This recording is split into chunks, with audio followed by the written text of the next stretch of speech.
नमस्कार, मैं सुयश कश्यप और मैं फिर से आ चुका हूं एक नई वीडियो के साथ। और न चाहते हुए भी मुझे इस वीडियो को बनाना पड़ रहा है, क्योंकि जब भारत जैसे स्वतंत्र देश में खुलेआम किसी माँ बहन बेटी की इज्जत और सम्मान का मजाक बनाया जाता है और उन्हें निर्वस्त्र करके हजार लोगों के बीच में घुमाया जाता है, और यह सब देखते और सुनते हुए भी भारत की बिकी हुई मीडिया और गैर जिम्मेदार सरकार जब आंखों पर पट्टी बांध ले, तब हमारे और आपके जैसे आम नागरिक को भी भारत की सरकार और बिकी हुई मीडिया से सवाल करने का हक बनता है कि ये क्यों हुआ और इसका जिम्मेदार कौन है। आज मैं बात करने वाला हूं मणिपुर की, जो 3 महीनों से हिंसा की आग में जल रहा है, मगर वहां ना कोई बिकी हुई मीडिया गई और ना ही भारत की सरकारें वहां झांकने गई थी। मगर भारत सरकार और मीडिया की आंखों की पट्टी तब खुलती है जब 19 जुलाई को एक वीडियो सोशल मीडिया पे पब्लिश की जाती है, जो मणिपुर की वीडियो होती है।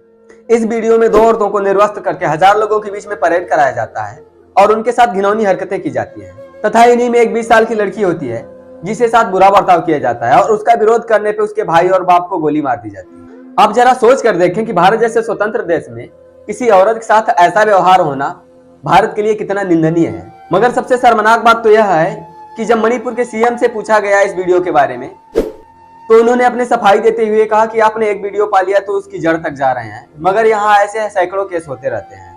तो जब मणिपुर में रोज ऐसे केसेज होते रहते हैं, तो भैया आप बैठ के क्या कर रहे हो? आपको तो कब का पद छोड़ देना चाहिए। मगर मुझे यह समझ नहीं आ रहा है कि जब केंद्र और राज्य दोनों जगह बीजेपी की सरकारें हैं, तो फिर मणिपुर की हालत क्यों है? और जब मणिपुर की यह हालत है, तो सीएम वीरेंद्र सिंह को सीएम पद पर क्यों रखा गया है? मणिपुर संभालना इनके बस की बात नहीं है, तो फिर इनको क्यों सीएम पद पे रखा गया? राष्ट्रपति शासन लागू करो यहाँ। और यह वही बीजेपी है जिसे गुजरात और उत्तराखंड में सरकारें बदलने में वक्त नहीं लगता और धारा 370 और सर्जिकल स्ट्राइक जैसे बड़े फैसले लेने में कोई समस्या नहीं होती है। मगर इसी बीजेपी सरकार में 3 महीने से पूरा मणिपुर जल रहा है और सरकारें झांकने तक नहीं गई। इतनी शर्मनाक बात है कि भारत में अपने ही लोगों को लड़ते हुए भारत सरकार देख रही है और उस पर कोई एक्शन नहीं ले रही है, और ना ही वहां होने वाली हिंसा पर कोई रोक लग रहा है। 3 महीनों से पूरा मणिपुर जल रहा है।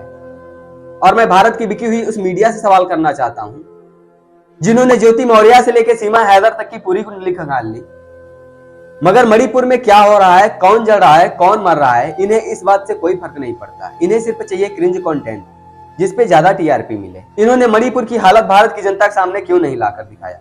और मेरे हिसाब से मणिपुर में नागा, कुकी और मैती तीनों समुदाय के लोगों को बराबर हक मिलना चाहिए। और मेरा भारत सरकार से बस एक ही रिक्वेस्ट है कि जो भी हिंसा हो रही है मणिपुर में, उसको रोका जाए और वहां के हालात को सुधारा जाए, क्योंकि जब कश्मीर जैसे राज्य के हालात सुधर सकते हैं तो मणिपुर आम बात है। यहाँ के हालात सुधारने में वक्त नहीं लगेगा।